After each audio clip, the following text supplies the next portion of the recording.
Le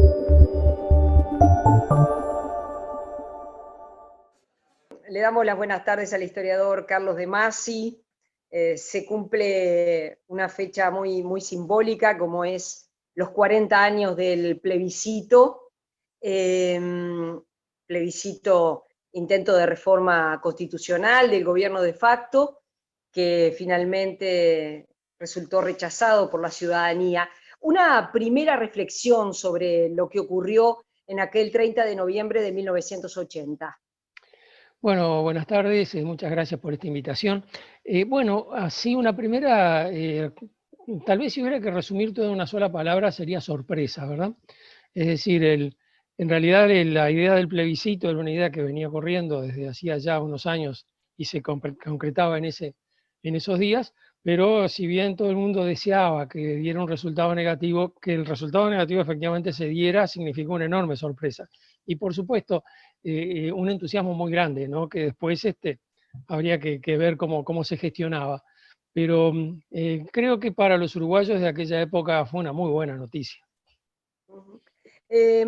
Carlos, ¿cuál fue el objetivo de la dictadura? Fue efectivamente perpetuarse en el poder. Sí, claramente. Allí hay digamos, claro, los militares son un grupo complejo, ¿no? Uno siempre dice el ejército o las Fuerzas Armadas, pero en realidad, como en cualquier otra comunidad, hay muchas opiniones diferentes, ¿no? Y allí dentro del ejército parece que había, yo qué sé, tres grupos. El grupo de los que quería perpetuarse en el poder y además instalarse en determinados lugares de poder, que era un poco el grupo que logró concretar en el proyecto constitucional. Había otro grupo que pensaba que, bueno, controlado el comunismo, ya el resto estaba bien. Y que, digamos, podían volver a tomar mate a los cuarteles tranquilamente mirando de reojo a ver si resurgía el comunismo. Y había otro grupo que ocurre siempre dentro de los militares, lo que uno puede llamar oportunistas, es decir, gente que está con el que tiene la mayoría o con el que tiene el poder. Con el cuento de que el ejército es una organización jerárquica, bueno, obedecía al comandante y queda tranquilo. Entonces, esos iban para el lado de los que tenían mayoría. Entonces, ahí lo que al final terminó imponiéndose aparentemente, el que ahí maniobró mejor, fue Gregorio Álvarez, que era uno de los, digamos, lo que podemos llamar el líder del grupo de los que pretendía instalarse para controlar el poder y ver qué se hacía con él. Gregorio Álvarez, digamos, fue comandante en jefe entre el 78 y el 79. Pero en el año 77 fue cuando se definió este cronograma, por presión del gobierno norteamericano, y allí se decidió que, bueno, iba a haber un plebiscito constitucional, mejor dicho, que iba a haber elecciones con candidato único en el año 81 y elecciones con más de un candidato en el 86. Y tal vez en el 91 elecciones con más de 2 partidos, pero nunca partidos internacionales ni partidos marxistas. Eso era textualmente lo que decía. Ese proyecto, que se hizo público en agosto del 77, no incluía un plebiscito.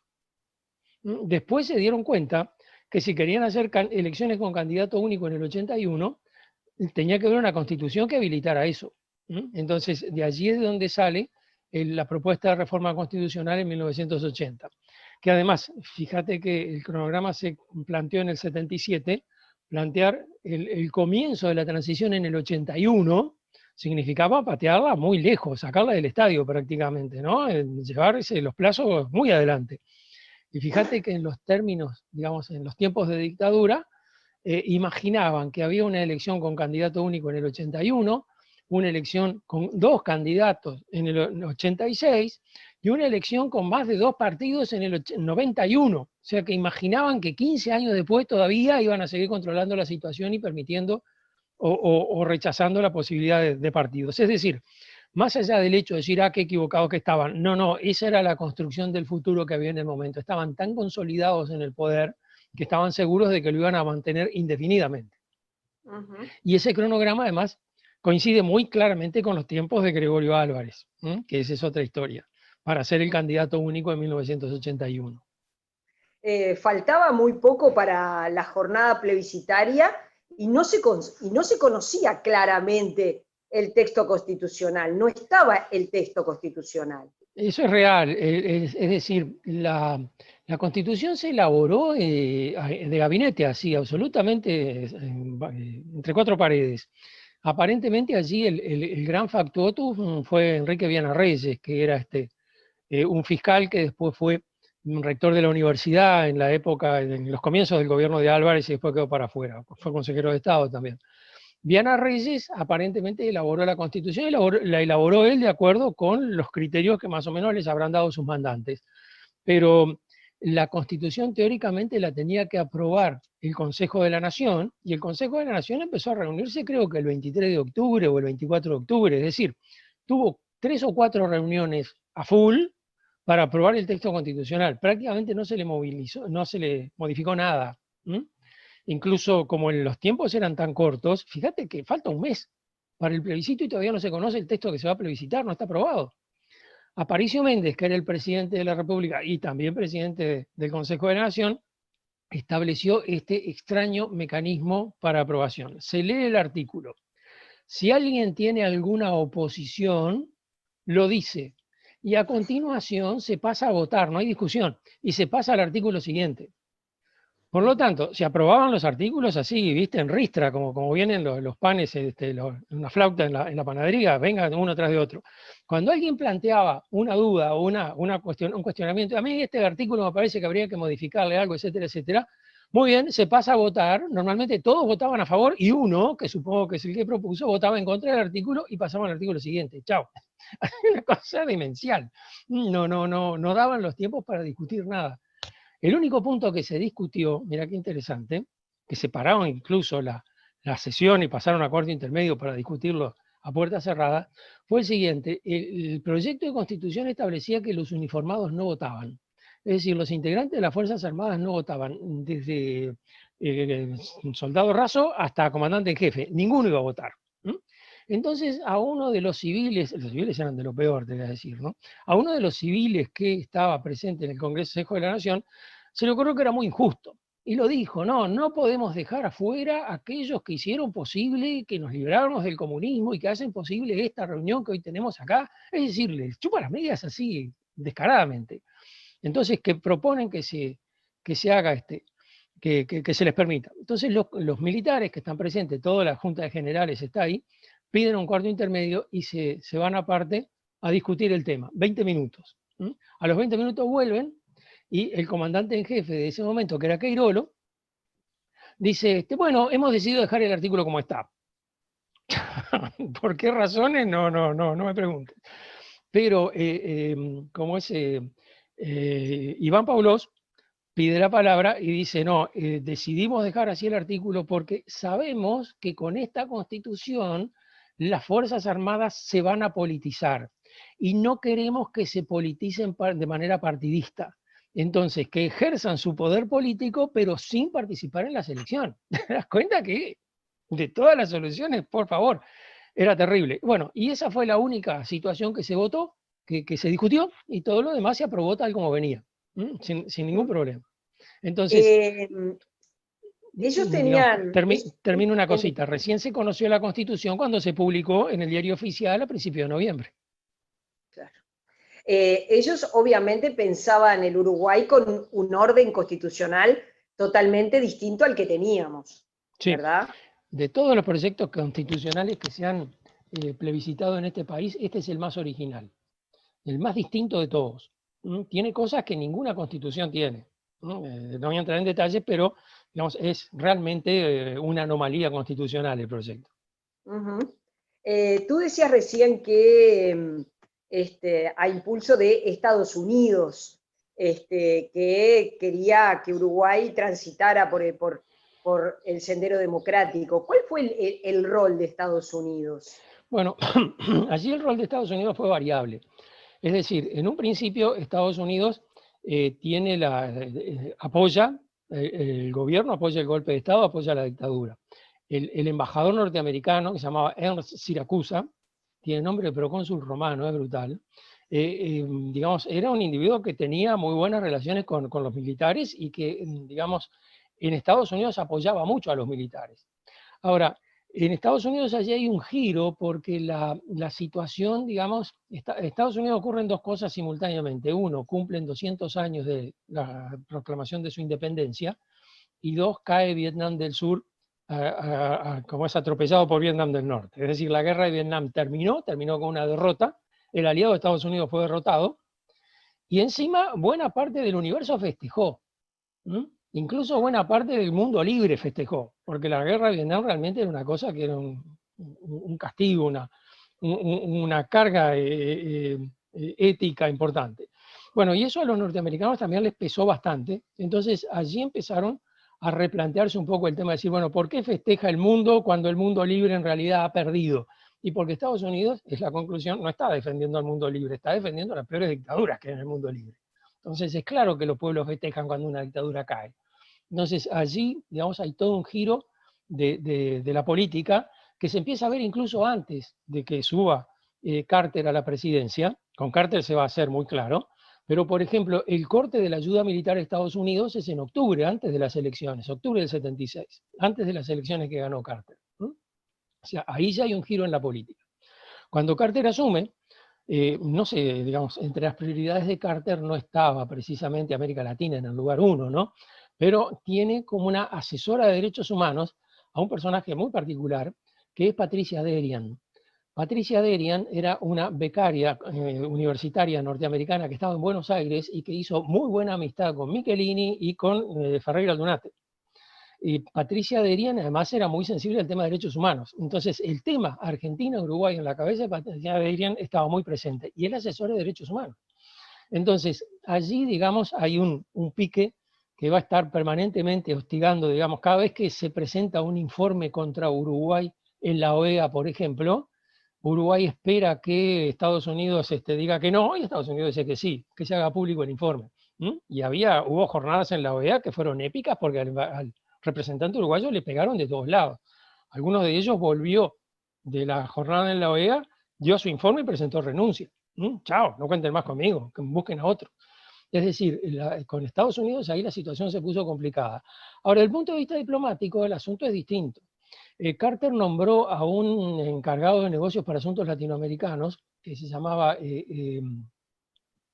Terence Todman, y Todman, digamos, le anunció a los embajadores de Chile, Uruguay y Argentina y Paraguay que iba a hacer una visita por el Cono Sur y que esperaba que cuando llegaran le informaran el camino de la reinstitucionalización política. Estamos en julio del 77. Entonces, allí, muy rápido de reflejos, Pinochet fue el primero, antes de que hiciera la valija Todman, ya dijo, bueno, va a haber un plebiscito constitucional en 1980 y allí ya se va a establecer, y ya metió el plebiscito constitucional y la elección presidencial todo junto. Y acá en Uruguay, en principio de agosto, los militares dijeron, bueno, viene Todman, vamos a ver qué le decimos, y allí es donde se hace este cronograma, como le llamaban los militares. De allí es donde viene la presión de Estados Unidos de decir, bueno, digan cómo van a reinstitucionalizar la situación. No vamos a hablar de lo que hicieron, eso es otro tema, pero vamos a hablar de lo que van a hacer. Empiecen desde ahora. Entonces, ahí es donde sale el tema, digamos, de toda esa vuelta que sale la necesidad de hacer un plebiscito y institucionalizar de alguna forma la situación. El ambiente era de represión y de censura, el ambiente social, cultural, educativo. Lo que se vivía era represión. Sí, sí, permanentemente. Por eso es que, digamos, frente a ese esquema y a esa mirada, digamos, de las organizaciones de derechos humanos y como el escenario internacional en general estaba muy atento, bueno, allí es donde el gobierno decidió que, bueno, algunas cosas tenía que permitir. Si va a haber una elección y se va a haber que votar, bueno, por lo menos la oposición tiene que tener posibilidad de hablar. Y entonces hubo un semanario de oposición y una revista mensual que ya aparecía de antes, que hacía una oposición, en fin, pero salía una vez al mes, no iba a poder decir mucho. Fue, digamos, lo único que hubo de oposición fuerte en de prensa escrita en esa circunstancia. Los partidos políticos, ¿qué pasaba con ellos? Los partidos políticos... Los máximos líderes estaban proscritos. Están proscritos. Pero allí hubo un intento, después que ya prácticamente estaba todo cocinado, en septiembre, aunque todavía no se había aprobado el proyecto ni nada por el estilo, el gobierno se dirige a dos dirigentes políticos que los consideraba afectos al proceso, en el Partido Colorado Carlos Manini Ríos y en el Partido Nacional Alberto Gallinal. Entonces le dijo, bueno, junten una comisión de representantes del partido, de personas del partido, y vengan a hablar. Entonces allí hubo unas reuniones con gente que venía a hablar a nombre de su partido. Ahora, fue una cosa distinta. Gallinal juntó más o menos 7 personas que podrían haber sido sus compañeros de clase, ¿no? Es decir, el promedio de edad era más o menos 70 y pico de años. Gente que había tenido participación política, yo qué sé, mediados de los 60. Con más astucia, Carlos Manini Ríos se reunió con Jorge Valle, Vasconcelos, con lo que llamaban el Triunvirato Colorado, Raúl Marjude, le dijo, bueno, díganme cuáles son las personas que me van a acompañar. Entonces Vasconcelos nombró a Tarigo, por ejemplo. Jorge Valle dice, un Valle tiene que haber, y entonces metió a su primo, José Luis Valle. Y bueno, son recursos. Y entonces se armó una comisión, digamos, pero mucho más política que la Comisión Blanca. La Comisión Blanca en realidad era una cosa muy, muy espontánea, muy elegida por Gallinal personalmente. Ahora, en concreto en los dos les fue igual. El gobierno le pidió apoyo, los comandantes le pidieron apoyo para el proyecto y los tipos dijeron, bueno, mostrarnos el proyecto, ¿qué vamos a apoyar? Es decir, lo que dijeron es, bueno, apoyamos el proyecto, pero siempre que exista, digamos, una cosa apoyable. Cosa que al general Queirolo le cayó muy mal. Era el comandante en jefe, le cayó muy mal y los echó prácticamente. Y cuando salía de la reunión, estaba la prensa ahí, Queirolo estaba furioso, y entonces le preguntaron, bueno, ¿qué resultado ha tenido la reunión? Y Queirolo, enojadísimo, dice, no, estos señores están muy... en el tono de comandante en jefe, ¿no? Como quien le da la orden a toda la tropa. No, estos señores están muy confundidos, no entienden que a los vencedores no se les piden condiciones. Diciendo, vienen a condicionar. Bueno, ahí, digamos, se quebró el vínculo con los partidos políticos, definitivamente. Y entonces lo que los partidos políticos empezaron a hacer, lo que los dirigentes políticos empezaron a hacer fue una campaña que al principio era, digamos, poco favorable al proyecto y que después decididamente fue por el no. Uh-huh. En ese momento se vivía mucho miedo, ¿no? Represión, censura, había mucho miedo al punto que se llegó a decir que si votabas el no, iban a ver tu voto, digo, que iba a ver, que iban a saber que habías votado no, había miedo en la sociedad. Sí, pero había miedo, vos sabés que había miedo de los dos lados. Pacheco Areco apoyaba el sí. Y entonces había un volante pachequista que decía, no tenga miedo, vote sí. ¿Miedo a qué? Es decir, pero la gente pensaba que de alguna forma le iban a mirar el voto y que ganara quien ganara, el que había votado en la opción equivocada iba a pagar por eso, iba a tener que enfrentar las consecuencias. Entonces, allí, digamos, hay un miedo generalizado. ¿Cómo era en ese momento la situación económica del país? Bien, la situación económica del país era, si uno mira la macroeconomía, de los mejores momentos. Es decir, había un fuerte crecimiento económico, el PBI estaba creciendo, pero había crecido a tasas del 7%, no se veía eso desde los años 40. El Uruguay había salido de una etapa de estancamiento importante. Entonces, allí había fuerte inversión, mucho crecimiento, mucha demanda de mano de obra, la tasa de desempleo era baja, la masa salarial, la cantidad de plata que la economía destinaba a pagar salarios era muy alta, era de las más altas. Entonces uno dice, bueno, esto funciona bárbaro. Ahora, si bajás eso a nivel de la economía doméstica, se veía muy distinto. Es decir, es cierto, tenías posibilidades de trabajar, eso está muy bien, pero si querés ganar bien, tenés que trabajar mucho. Si te conseguís 2 empleos, si como es en la familia trabajan los dos integrantes, padres de la familia, bueno, ahí sí considerás una cosa aceptable, pero con menos de eso, digamos, la pérdida de salario real es permanente desde 1968 en adelante. El salario real de la dictadura en el 84 está en menos de la mitad de lo que era en el 68, y el 68 es el más bajo de toda la década del 60. Así que está calculando cuál era la situación vista a nivel de la gente común. ¿Qué diferencia hubo con la dictadura chilena? Porque la dictadura chilena también se plebiscitó y ganó. Bueno, pero en la dictadura chilena hubo una fuerte acusación de fraude. Es decir, el régimen chileno logró, digamos, más allá del hecho innegable que Pinochet tenía y tiene todavía un apoyo importante en Chile, ¿m? En algunos lugares, en Santiago de Chile, digamos, en algunos barrios Pinochet todavía es presidente, sino que además se acusó mucho de que hicieron fraude. Por supuesto, hicieron todo el fraude posible en el sentido siguiente: el voto por el sí estaba con el escudo chileno, el voto por el no poco menos que estaba con una imagen así espantosa. Bueno, acá también, ¿no? La papeleta por el sí era celeste, ¿no? Y la papeleta por el no era amarilla. Acordate que en la elección de 1966 hubo un plebiscito constitucional, se plebiscitaron 4 constituciones y una de ellas se plebiscitaba con una papeleta amarilla, fue la que sacó menos votos, ¿no?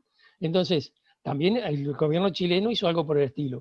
Pero sobre todo lo que fue muy fuerte en el caso chileno fue la acusación de fraude.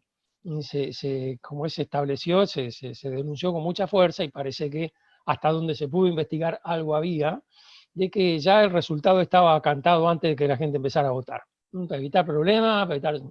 La gente vota cualquier cosa, hay que decirle bien claramente cómo tienen que ser los resultados. Entonces allí, digamos, esa diferencia fue importante porque acá se aplicó la ley electoral clásica, la del año 24-25. Es decir, acá se votó como se votaba siempre.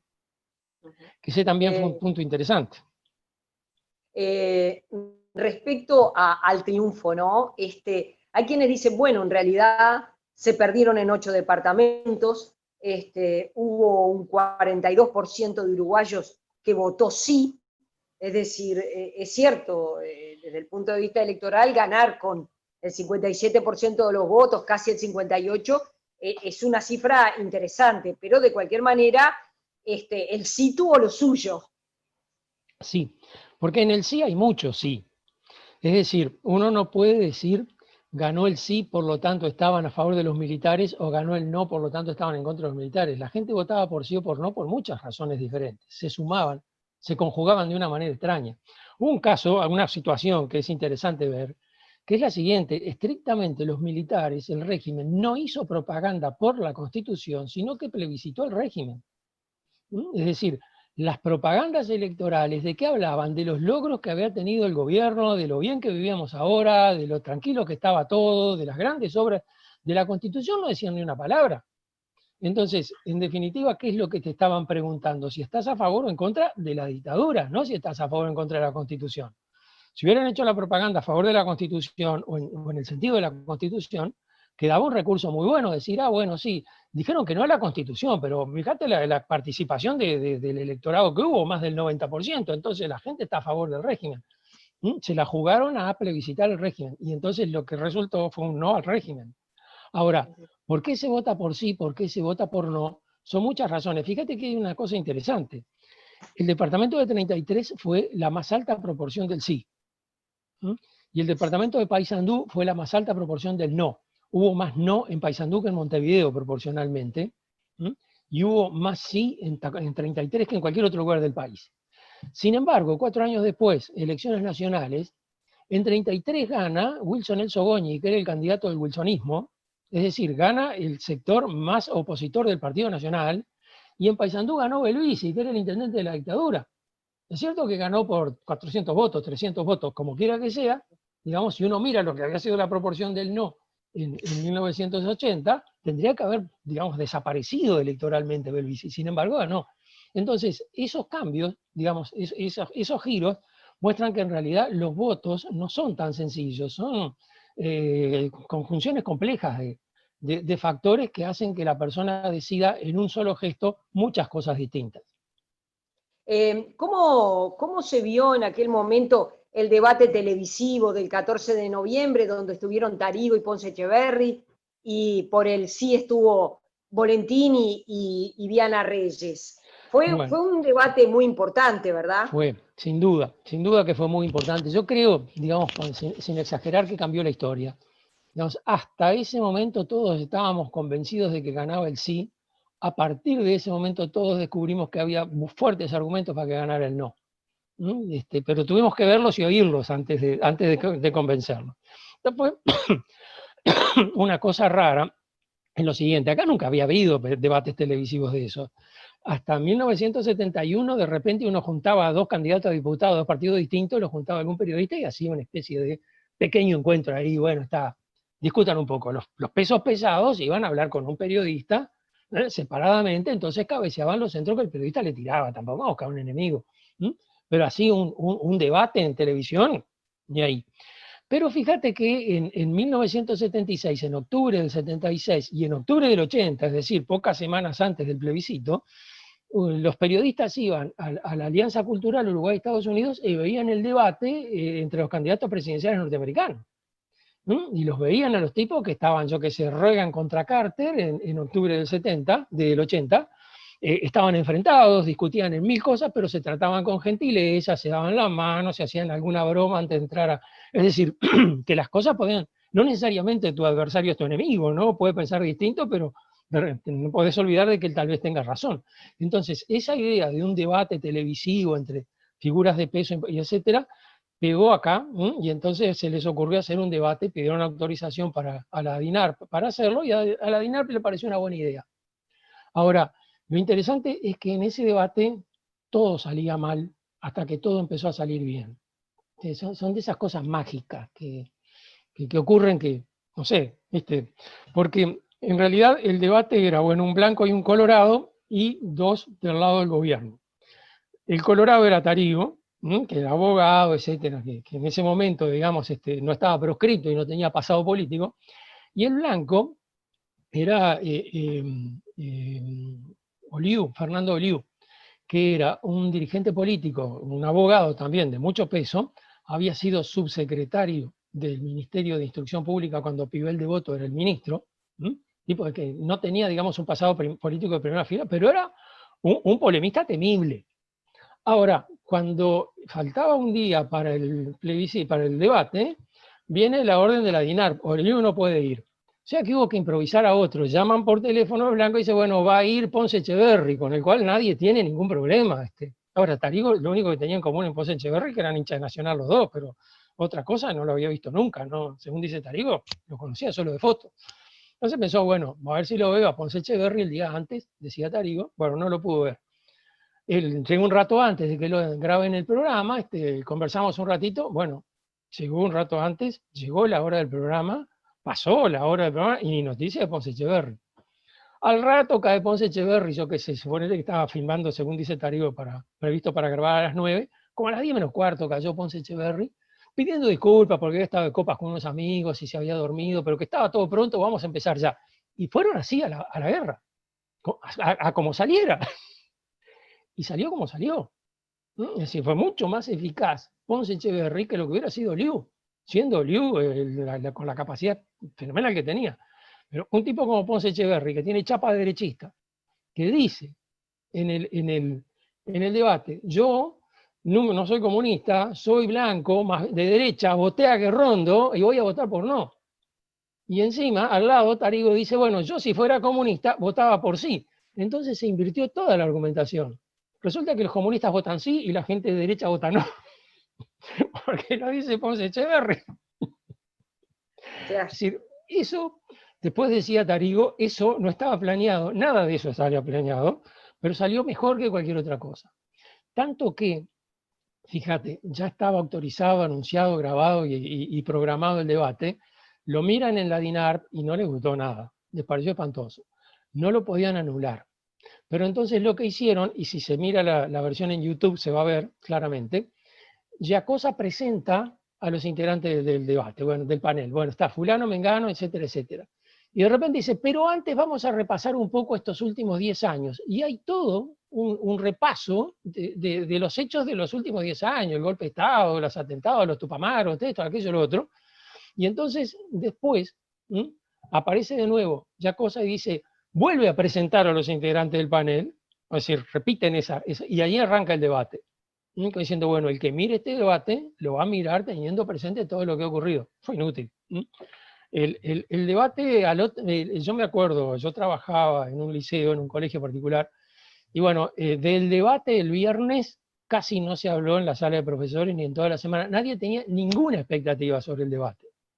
El sábado, todos entramos tarde a clase porque no podíamos salir de la sala de profesores porque todo el mundo tenía cosas para decir de ese debate.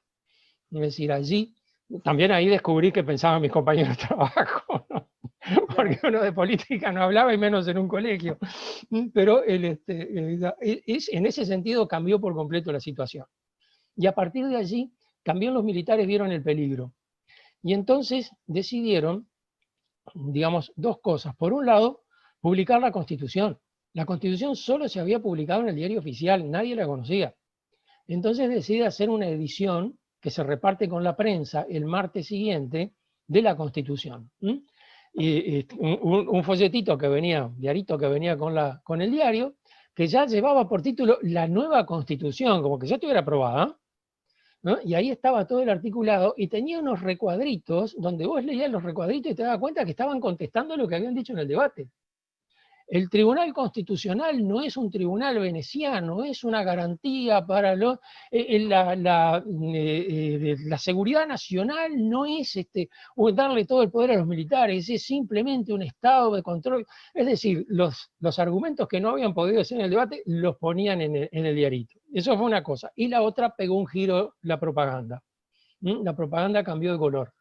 La propaganda hasta ese momento era muy optimista, démosle el Uruguay que ellos necesitan, por eso necesitamos una nueva constitución, dígale que sí al progreso y a la paz, esos eran los argumentos.